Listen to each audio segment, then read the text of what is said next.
الحمد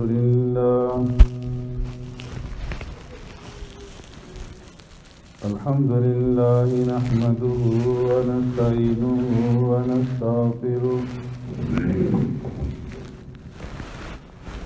ونستغفره ونؤمن به ونتوكل عليه ونعوذ بالله من شرور أنفسنا ومن سيئات أعمالنا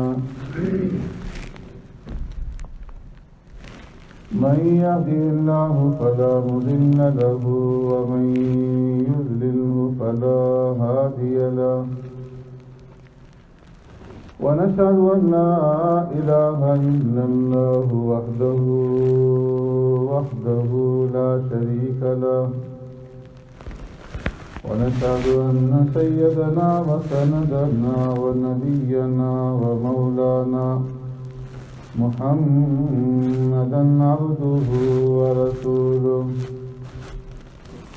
أرسله الله إلى كافة للناس بشيرا ونذيرا وداعيا إلى الله بإذنه وسراجا منيرا أما بعد فقد قال الله تبارك وتعالى في القرآن المجيد والفرقان الحميد فأعوذ بالله من الشيطان الرجيم بسم الله الرحمن الرحيم آمن الرسول بما أنزل إليه من ربه والمؤمنون كل آمن بالله وملائكته وكتبه ورسله لا نفرق بين أحد من رسله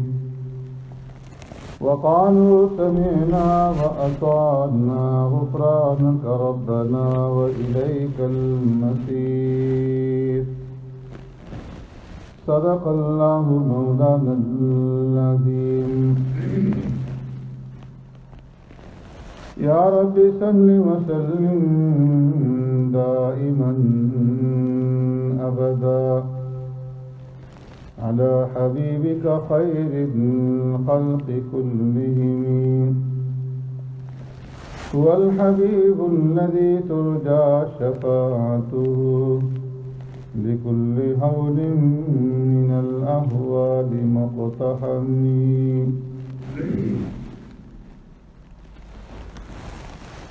آمن الرسول ایمان یا رسول بما انزل الیہ من ربہ اس چیز پر جو اتاری گئی اس کی طرف اس کے پروردگار کی طرف سے والمؤمنون اور ایمان لائے ایمان والے کل آمن باللہ سب کے سب ایمان لائے اللہ پر وملائکتہ اور اس کے فرشتوں پر وکتبہ اور اس کی کتابوں پر ورسلہ اور اس کے رسولوں پر لا نفرق بین احد من رسلہ وہ کہتے ہیں کہ ہم نہیں تفریق کرتے اس کے رسولوں میں سے کسی ایک رسول کے درمیان میں وقالوا سمعنا وأطعنا اور کہا انہوں نے ہم نے سنا اور ہم نے اطاعت اختیار کی غفرانک ربنا اے ہمارے پروردگار ہم تجھ سے بخشش کا سوال کرتے ہیں وإلیک المصیر اور آپ ہی کی طرف لوٹ کر جانا ہے آمنت باللہ وبآیاتہ میرے محترم دوستوں بزرگوں بھائیوں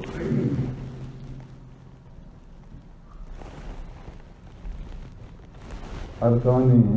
ایمان کا ذکر ہو رہا ہے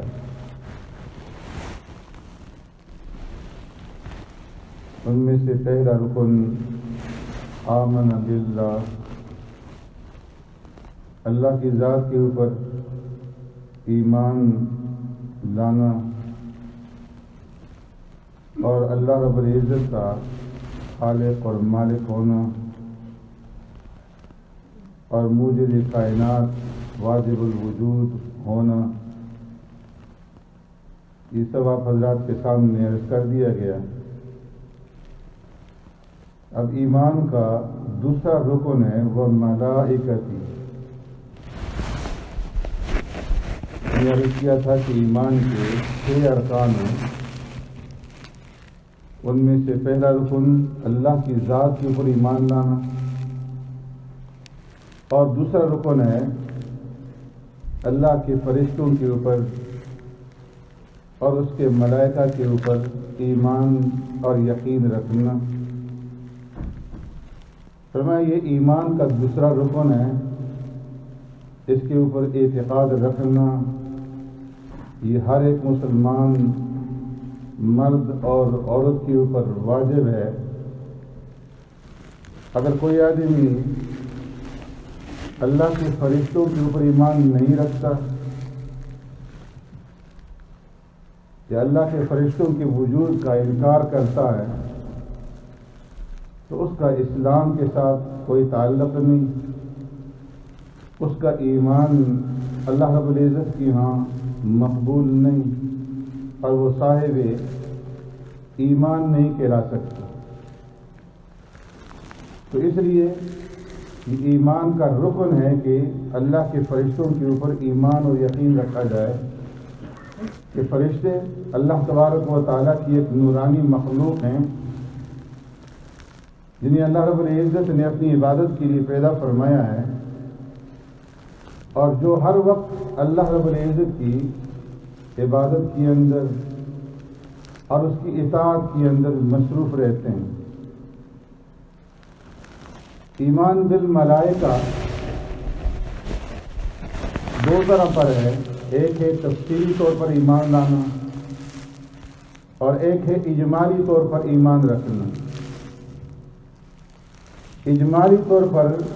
فرشتوں کے اوپر ملائکہ کے اوپر ایمان رکھنا یہ ہے کہ سب سے پہلے فرشتوں کے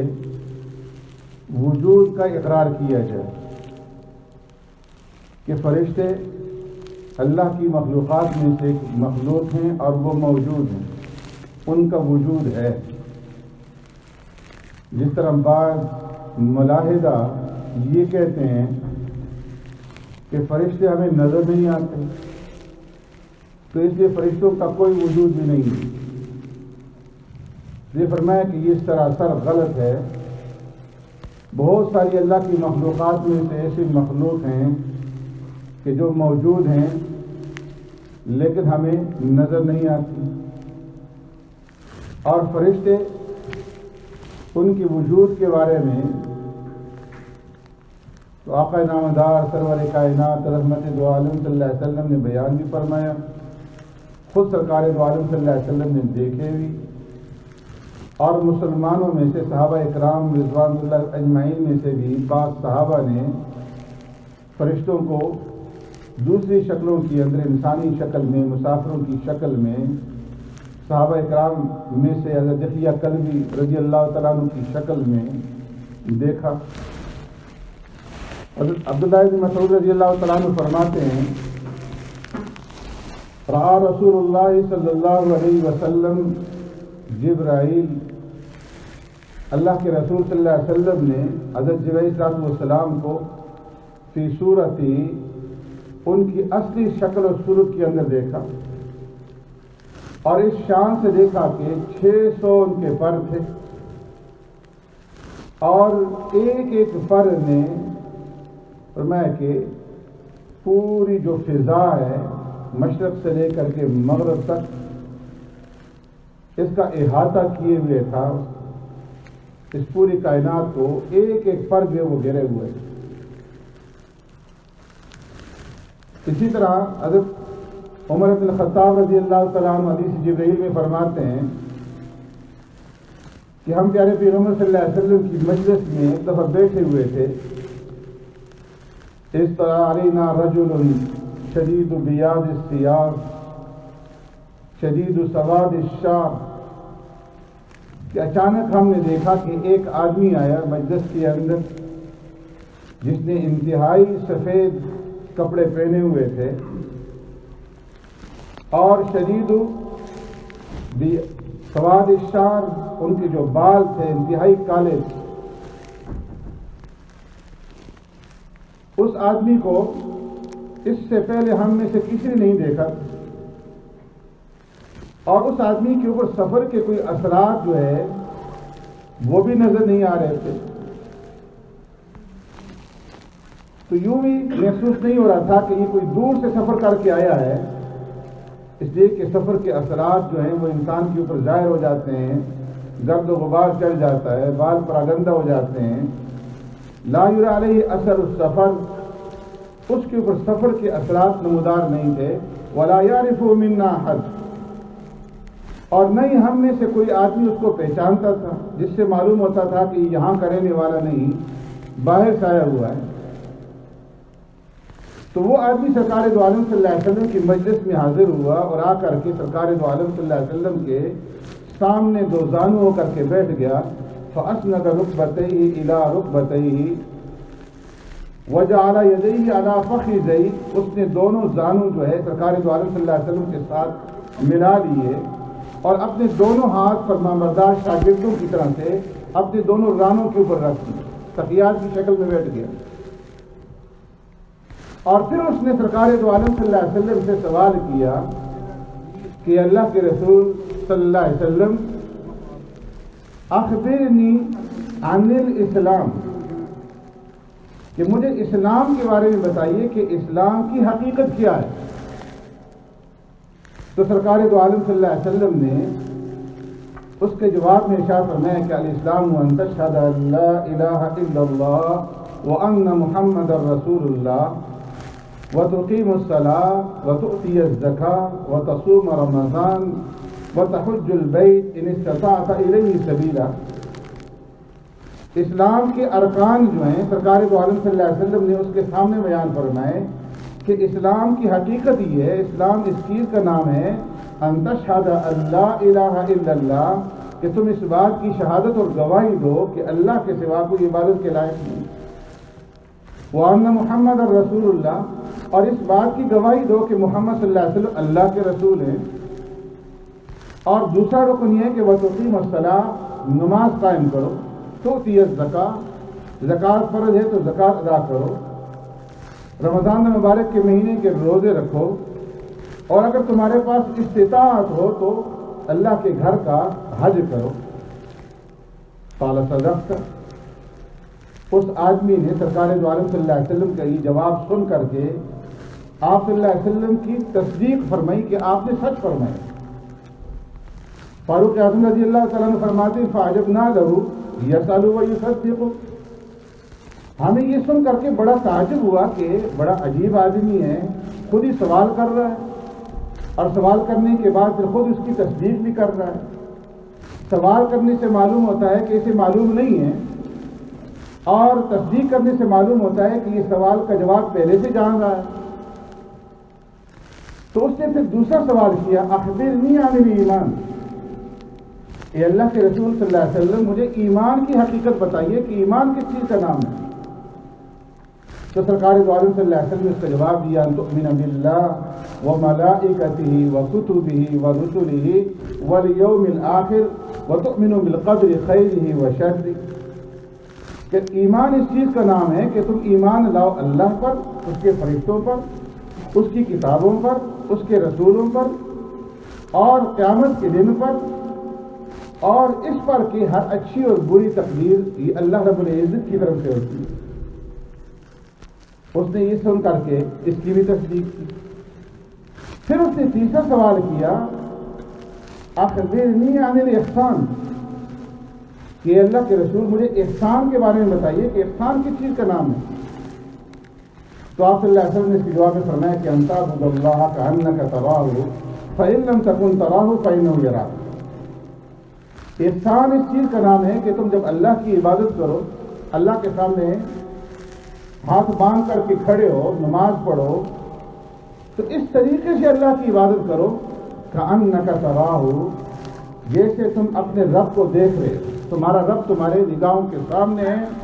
اور تم اپنے رب کی زیارت کر رہے ہو، اپنے رب کو دیکھ رہے ہو. فَإِن لَمْ تَكُنْ تَرَاهُ فَإِنَّهُ يَرَاكَ، اگر تمہیں یہ درجہ حاصل نہیں ہے تو کم از کم اتنا تمہارا اعتقاد اور یقین ہو کہ میرا رب مجھے دیکھ رہا ہے. پھر اس کے بعد اس نے دیگر سوالات کیے کہ اللہ کے رسول صلی اللہ علیہ وسلم اخبرنی عن الساعہ، کہ مجھے قیامت کے بارے میں بتائیے کہ قیامت کب آئے گی. تو سرکار دو عالم صلی اللہ علیہ وسلم نے جواب میں فرمایا مل مسئول عنہا بعلم من السائل، کہ جس سے سوال کیا جا رہا ہے جتنا اس کو قیامت کے بارے میں علم ہے اتنا ہی سوال کرنے والے کو علم ہے. جواب دینے والے کو سوال کرنے والے سے زیادہ علم نہیں ہے قیامت کے بارے میں کہ قیامت کب آئے گی. پھر اس نے سوال کیا کہ اے اللہ کے رسول مجھے کچھ قیامت کی نشانی ہی بتا دیجیے. تو اللہ کے رسول صلی اللہ علیہ وسلم نے جواب دیا ان تلد الامۃ ربتها وان ترى العراة الخفاة العارة رعاء الشاء يتطاولون في البنيان، کہ قیامت کی نشانیوں میں سے ایک نشانی ہے کہ تم دیکھو گے ان تلد الامۃ ربتها، کہ ایک باندی اپنے مالکن کو، اپنے مالک کو اور اپنے آقا کو جنیں گی. علماء فرماتے ہیں کہ یہ اس بات کی علامت اور دلیل ہے کہ قرب قیامت میں اولاد جو ہے وہ ماں باپ کی نافرمان بن جائے گی، اور ماں کے اوپر ایک بیٹی اس طریقے سے حکم چلائے گی جس طریقے سے ایک آقا مالک اپنے غلام اور اپنی باندی کے اوپر جو ہے وہ حکم چلاتا ہے. میں یہ قیامت کی نشانی. وان العراة العارة، کہ تم دیکھو گے کہ وہ لوگ کہ جن کے پاس پہننے کے لیے جوتے میسر نہیں تھے اور وہ ننگے پاؤں پھرا کرتے، پھٹے پرانے کپڑے پہننے کے لیے کپڑے میسر نہیں تھے. العارہ رعاء الشاء، بکریاں چرانے والے. یتطاولون فی البنیان، کہ قرب قیامت میں یہ لوگ جو ہے بڑی بڑی بلڈنگوں کے مالک بن جائیں گے اور شاندار محلات کے اندر، شاندار بلڈنگوں کے اندر، عمارتوں کے اندر جو ہے یہ فخر و مباحات کے ذریعے سے ان بلڈنگوں کے اندر رہیں گے اور اپنی شیخی دکھلائیں گے. حضرت فاروق اعظم رضی اللہ تعالیٰ عنہ فرماتے ہیں کہ ثم انطلق، اس سوال جواب کے بعد وہ آدمی چلے گئے. فلبثت مليا، تھوڑی دیر کے بعد سرکار دو عالم صلی اللہ علیہ وسلم نے مجھ سے فرمایا کہ یا عمر اتدری من السائل، معلوم ہے کہ یہ سوال کرنے والا کون آدمی تھا؟ تو میں نے عرض کیا اللہ و رسول عالم، اللہ اور اللہ کے رسول ہی بہتر جانتے ہیں. تو فرمایا کہ ھذا جبریل اتاکم یعلمکم دینکم، کہ یہ جبریل علیہ السلام تھے کہ جو تمہیں دین سکھلانے کے لیے آئے. تو اس موقع پر حضرت فاروق اعظم رضی اللہ تعالیٰ عنہ نے اور مجلس کے اندر جتنے حضرات موجود تھے ان سب نے حضرت جبریل علیہ السلام کو انسانی شکل کے اندر دیکھا. اسی طریقے سے حضرت صاحب رضی اللہ تعالیٰ عنہ فرماتے ہیں کہ جب جنگ احد ہو رہی تھی تو جنگ احد کے موقع پر میں نے دیکھا کہ سرکار دو عالم صلی اللہ علیہ وسلم کے دائیں اور بائیں طرف دو آدمی کھڑے ہیں جو سفید لباس کے اندر مضبوط ہیں، لیکن اس سے پہلے بھی ہم نے کبھی ان دو آدمی کو نہیں دیکھا تھا اور اس کے بعد بھی کبھی ہم نے نہیں دیکھا. فرمایا کہ وہ حضرت جبرائیل علیہ السلام اور حضرت میکائیل علیہ السلام. غزوہ بدر ہوتا ہے تو غزوہ بدر کے موقع پر اللہ رب العزت مسلمانوں کے ساتھ مدد کا وعدہ فرماتے ہیں کہ اے مسلمانوں تم اس وقت کو یاد کرو کہ جب بدر کے موقع پر اللہ تبارک و تعالیٰ نے غیبی طاقتوں کے ذریعے سے تمہاری مدد فرمائی. اذ تقول للمؤمنین الن یکفیکم ان یمدکم ربکم ب3,000 من الملائکۃ منزلین بلا ان تصبروا وتتقوا ویأتوکم من فورہم ھذا یمددکم ربکم ب5,000 من الملائکۃ مسومین. کہ آپ مسلمانوں کا حوصلہ بڑھا رہے تھے کہ کیا تم اس بات کے اوپر خوش نہیں ہو کہ 3,000 فرشتے تمہاری مدد کے لیے اترے، اور اگر تم اللہ کے راستے کے اندر ثابت قدمی دکھلاؤ گے، اللہ سے ڈرو گے اور صبر سے کام لوگے، یمددکم ربکم بخمسۃ آلاف من الملائکۃ مسومین، تو اللہ رب العزت 5000 فرشتوں کے ذریعے سے جو ایک خاص نشان کے ساتھ اتریں گے تمہاری مدد فرمائیں گے۔ تو اس موقع پر صحابہ اکرام اجمعین نے فرشتوں کو جنگ کرتے ہوئے دیکھا۔ جبرائیل صلی اللہ علیہ وسلم پیارے پیغمبر صلی اللہ علیہ وسلم کے پاس آتے ہیں، اے اللہ کے رسول صلی اللہ علیہ وسلم، بدری صحابہ کا مسلمانوں کے اندر کیا مقام ہے؟ آپ صلی اللہ علیہ وسلم جواب دیتے ہیں کہ ہم افضل المؤمنین، کہ وہ صحابہ جنہوں نے جنگ بدر کے اندر شرکت کی تمام مسلمانوں میں، ایمان والوں میں سب سے افضل ہے۔ تو جبرائیل صلی اللہ علیہ وسلم جواب میں فرماتے ہیں کہ جن فرشتوں نے جنگ بدر کے اندر شرکت کی وہ فرشتے بھی تمام فرشتوں سے افضل ہیں۔ تو سب سے پہلا ایمان کا جو جز ہے، ایمان بالملائکہ، فرشتوں پر ایمان لانے کا سب سے پہلا جو جز ہے وہ اس بات کا اعتقاد اور یقین رکھنا ہے کہ فرشتے موجود ہیں اور فرشتے اللہ رب العزت کی نورانی مخلوق ہیں، اللہ رب العزت نے انہیں وجود اور زندگی عطا فرمائی ہے، اور جن کاموں کے اوپر اللہ نے ان کو مقرر فرما دیا ہے وہ اپنے وہ کام صبح و شام پوری تنظیمی کے ساتھ جو ہے وہ ادا کرتے ہیں۔ سبحانک اللہم و بحمدک، نشہد ان لا الہ الا انت، نستغفرک۔